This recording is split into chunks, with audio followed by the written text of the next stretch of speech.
എല്ലാവർക്കും നമസ്കാരം.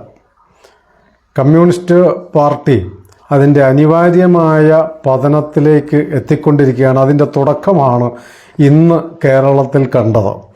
അവർ അൻവറിനെ കത്തിക്കും വെട്ടും അരിയും എന്നൊക്കെ പ്രസംഗിച്ച് നടക്കുന്നത്, മുദ്രാവാക്യം വിളിക്കുന്നത് കാണുമ്പോൾ വളരെ കൗതുകം തോന്നേണ്ടതാണ് സാക്ഷര കേരളത്തിന്. സഹതാപവും വെറുപ്പും അറപ്പും തോന്നേണ്ടതാണ് കമ്മ്യൂണിസ്റ്റ് പാർട്ടിയോട്.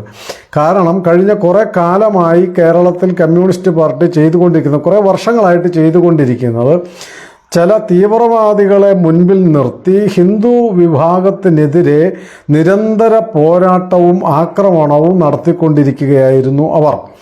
ഈ തീവ്രവാദികളെ കൊണ്ട് ആക്രമണം നടത്തുകയും അതിനെതിരെ ഹിന്ദു പ്രസ്ഥാനങ്ങൾ പ്രതിഷേധിച്ചെന്നാൽ മുസ്ലിം വിരുദ്ധം, ഇസ്ലാമിക വിരുദ്ധ പ്രവർത്തനം എന്ന് പറഞ്ഞുകൊണ്ട് അതിനെ പ്രതിരോധിക്കാൻ ശ്രമിക്കുകയുമായിരുന്നു കമ്മ്യൂണിസ്റ്റ് പാർട്ടി കുറേ വർഷങ്ങളായിട്ട്.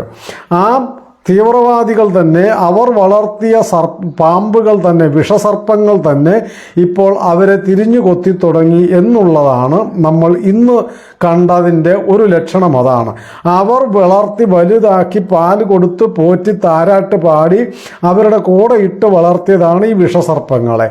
ആ വിഷസർപ്പങ്ങൾ ഇന്ന് അവരെ തന്നെ കൊല്ലാനായിട്ട് മുന്നിട്ടിറങ്ങിയത് കണ്ടപ്പോഴാണ് കമ്മ്യൂണിസ്റ്റ് പാർട്ടിയിലെ ചില ആൾക്കാർക്ക് വെളിവുണ്ടായി എന്ന് പറയാൻ കഴിയില്ല, പക്ഷെ അനിവാര്യമായ അവരുടെ പതനത്തിൻ്റെ തുടക്കമാണ് ഇത്. വർഗീയത ആളിക്കത്തിച്ച് പ്രീണന രാഷ്ട്രീയം നടത്തുകയായിരുന്നു കമ്മ്യൂണിസ്റ്റ് പാർട്ടി. പണ്ടും അതുതന്നെയാണ് അവർ ചെയ്തത്. പക്ഷെ കഴിഞ്ഞ ഒരു 10 കൊല്ലക്കാലമായിട്ട് ഏറ്റവും കൂടുതൽ അവർ കേരളത്തിൽ ഒരു ദിവസം പിണറായി വിജയനോ കമ്മ്യൂണിസ്റ്റ് നേതാക്കളോ ഒരു ദിവസം ഒരു 10 തവണയെങ്കിലും ഹിന്ദു വിരുദ്ധ പ്രസ്താവന നടത്താതിരുന്നിട്ടില്ല. അത് ജാതിയുടെ പേരിലായിരിക്കാം, അല്ലെ ഇസ്ലാമിക മുസ്ലിം രാഷ്ട്രീയത്തിൻ്റെ പേരിലായിരിക്കാം, മുസ്ലിം പ്രീണനത്തിൻ്റെ പേരിലായിരിക്കാം, അല്ലെങ്കിൽ ദേശീയതയുടെ എതിരായി എന്നുള്ള നിലക്കായിരിക്കാം. ഏത് പേരിലെങ്കിലും അവർ ഹിന്ദു സമൂഹത്തിനെതിരെ എപ്പോഴും ആക്രമണം, അല്ലെ ഒരു ജാതിയെ ഉപയോഗിച്ചും മറ്റൊരു ജാതിയെ ആക്രമിച്ചും തെറിവിളിപ്പിച്ചും കൊണ്ടായിരിക്കാം കഴിഞ്ഞ കുറേ കാലമായി കമ്മ്യൂണിസ്റ്റ് പ്രസ്ഥാനം ചെയ്തുകൊണ്ടിരിക്കുന്നത്. ഏറ്റവും വൃത്തികെട്ട രാഷ്ട്രീയമായിരുന്നു. അതിന് അവർ തീവ്രവാദികളെ മുന്നിൽ നിർത്തിയിരിക്കുകയാണ്. KT ജലീലും ഈ അൻവറും അടക്കമുള്ള കുറേ ആൾക്കാരെ ചാനൽ ചർച്ചകളിൽ കമ്മ്യൂണിസ്റ്റ് പാർട്ടി ഹിന്ദുക്കളല്ല എന്നവർ സ്വയം വിളിക്കുമ്പോൾ പോലും ഹിന്ദു നാമധാരികളായിരുന്ന വളരെ മുതിർന്ന ആൾക്കാരെ പോലും അവർ ഒഴിവാക്കിക്കൊണ്ട് പുതിയ വർഗീയവാദികളെയും തീവ്രവാദികളെയും കമ്മ്യൂണിസ്റ്റ് പാർട്ടിയുടെ പേരിൽ ചാനലുകളിൽ ഇരുത്തിയിട്ട് ഹിന്ദു വിരുദ്ധ പ്രചരണം നടത്തുകയും തെറിവിളി നടത്തുകയുമായിരുന്നു കമ്മ്യൂണിസ്റ്റ് പാർട്ടി ചെയ്തുകൊണ്ടിരുന്നത്. ഈ വിഷപ്പാമ്പുകളെ ഇന്ന് അവർക്ക് ഉൾക്കൊള്ളാൻ കഴിയാതെ ആയിരിക്കുന്നു.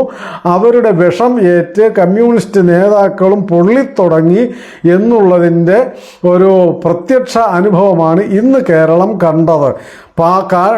കമ്മ്യൂണിസ്റ്റ് പാർട്ടി എല്ലാ കാലത്തും ഭാരതത്തിൽ ഇത് പണ്ടും ഇവർ എത്ര കാലമായിട്ടും അവർ പഠിച്ചിട്ടുണ്ടോ? കാശ്മീരിൽ ഒരു കാലത്ത് കമ്മ്യൂണിസ്റ്റ് പാർട്ടി വലിയ പ്രബല പാർട്ടിയായിരുന്നു. അവർ അവിടെയുള്ള തീവ്രവാദികളെ പരിപാലിച്ചും സംരക്ഷിച്ചും ഹിന്ദു വിരുദ്ധ രാഷ്ട്രീയം കളിച്ചും കാശ്മീർ വർഗീയവാദികളുടെ കൈകളിലേക്ക് പോയിരുന്നു.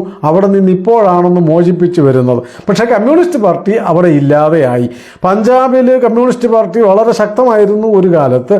അവിടെയുള്ള തീവ്രവാദികളെയും വിഘടനവാദികളെയും സംരക്ഷിച്ചും പരിപോഷിപ്പിച്ചും ദേശീയ വിരുദ്ധത പറഞ്ഞും അത് ഖലിസ്ഥാൻവാദികളുടെ കൈകളിലേക്ക് വളരെ ശക്തമായി പോയി. പിന്നീട് അത് കുറച്ചൊക്കെ തിരിച്ചു പിടിക്കാൻ കഴിഞ്ഞു മറ്റുള്ളവർക്ക് എന്ന് മാത്രം. പക്ഷേ കമ്മ്യൂണിസ്റ്റ് പാർട്ടി പഞ്ചാബിൽ ഇല്ലാതെയായി. അതാണ് മറ്റൊരു ഇടത്ത്. ഇങ്ങനെയൊക്കെ ബംഗാളിൽ അവർ 34 വർഷം 7 തവണ തുടർച്ചയായി ഭരിച്ച കമ്മ്യൂണിസ്റ്റ് പാർട്ടിയുടെ ആധിപത്യം ഉണ്ടായിരുന്ന പശ്ചിമ ബംഗാളിൽ അവർ വർഗീയത വളർത്തി തീവ്രവാദികളെ പാലൂട്ടി വളർത്തി ഇപ്പോൾ എന്തായി? അത് തീവ്രവാദികളുടെ കൈകളിലേക്കും അതിൻ്റെ നേതൃത്വ സ്ഥാനത്തേക്ക് മമതാ ബാനർജിയും വന്നു. പക്ഷേ കമ്മ്യൂണിസ്റ്റ് പാർട്ടി ഇവിടെ ബംഗാളിൽ ഒരു കാലത്ത് കമ്മ്യൂണിസ്റ്റ് പാർട്ടിയുടെ ഈറ്റില്ലമായിരുന്ന പശ്ചിമ ബംഗാൾ ഇന്ന് അവരെ കണ്ടാൽ മുഖത്ത് കാർക്കിച്ചു തുപ്പുന്ന അവസ്ഥയിലേക്ക് കമ്മ്യൂണിസ്റ്റ് പാർട്ടി അധപ്പതിച്ചു പോയെങ്കിൽ അവരുടെ ഈ വർഗീയ പ്രീണനവും തീവ്രവാദികളെ വളർത്തുവാനുള്ള അവരുടെ പ്രവർത്തനവും ഹിന്ദു വിരുദ്ധ പ്രവർത്തനവും ഒന്നും മാത്രമായിരുന്നു.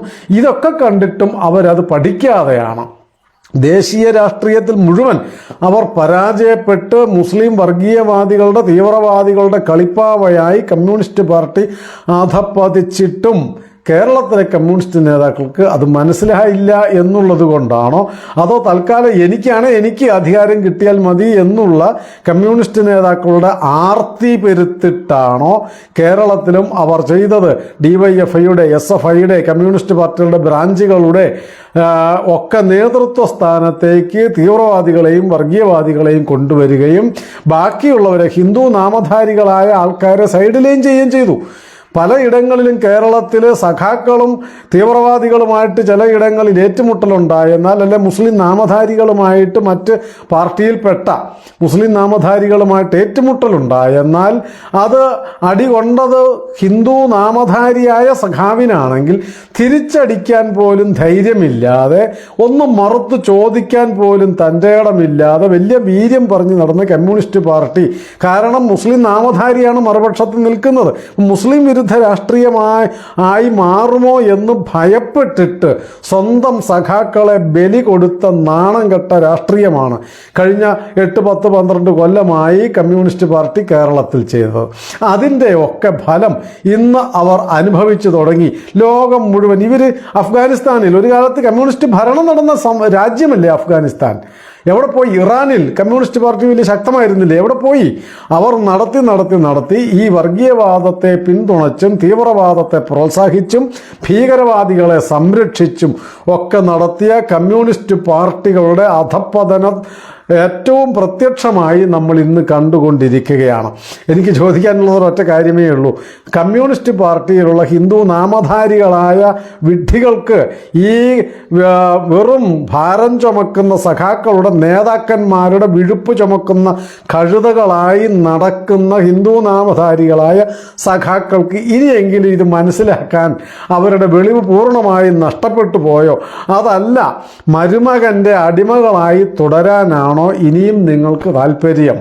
കമ്മ്യൂണിസത്തിൻ്റെ പേരും പറഞ്ഞ്, വിപ്ലവത്തിൻ്റെ പേരും പറഞ്ഞ് മരുമകൻ്റെ തുണി അലക്കുകാരായിട്ടും വിഴുപ്പ് ചുമക്കുന്നവരായിട്ടും അടിമകളായി തുടരാനാണ് ഹിന്ദു നാമധാരികളായ സഖാക്കൾ വിചാരിച്ചു വെച്ചിരിക്കുന്നതെങ്കിൽ ലോകത്തിലൊരു ശക്തിക്ക് അവരെ രക്ഷപ്പെടുത്താൻ കഴിയില്ല.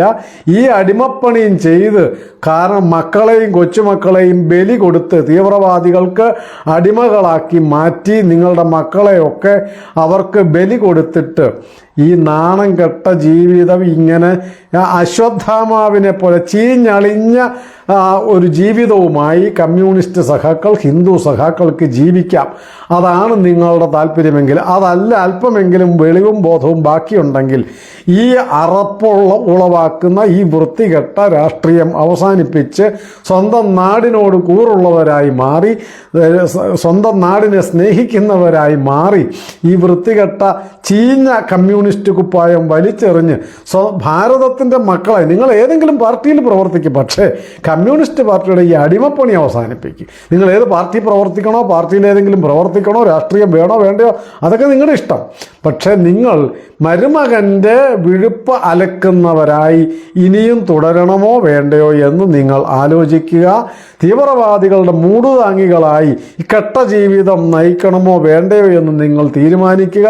മുതലാളിമാരായ മാറിയ നിങ്ങളുടെ നേതാക്കന്മാരുടെ അവരുടെ മക്കൾക്കും കൊച്ചുമക്കൾക്കും മരുമക്കൾക്കും വേണ്ടി മുദ്രാവാക്യം വിളിക്കുന്ന വെറും അടിമകളായി ജീവിക്കണമോ, ഇങ്ങനെ ചത്തതിനൊക്കുമേ ജീവിച്ചിരിക്കലും ഇങ്ങനെ ജീവിക്കണമോ എന്ന് ഹിന്ദു നാമധാരികളായി നടക്കുന്ന സഖാക്കന്മാർ 100 വട്ടം ആവർത്തിച്ചാലോചിച്ച് നിങ്ങൾ ഒന്നുകിൽ സ്വാതന്ത്ര്യം നേടുക, അല്ലെങ്കിൽ നിങ്ങൾ അടിമകളായി തുടരുക.